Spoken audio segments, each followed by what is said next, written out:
Marilyn, anong ginagawa mo? Ikaw ba si Peko? Yoshasha? Ano mong ginagawa? Para itong barko sa loob ng bote. Mukhang interesante kaya binili ko. Parang nakakakaba ang trabahong to. Kaya sana manahimik ka hanggat maaari.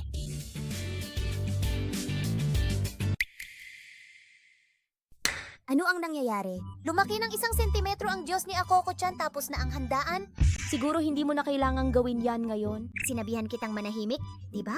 Pasensya na po. Ko-chan, tumahimik na tayo. Anong ginagawa mo? Magtago ka. Imbosugok! Nakaka-distract naman. Pwede mo ba itong gawin sa bahay? Yakama, a Native American tribe? Sa susunod. Pag ginawa mo yan, magagalit talaga ako. Tiyan.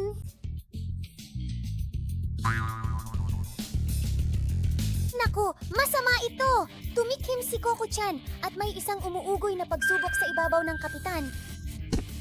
Delikado yan. Hindi ito ang lugar. Nadurog ko ang pader. Oh, magandang umaga. Oh, ano? Kaso,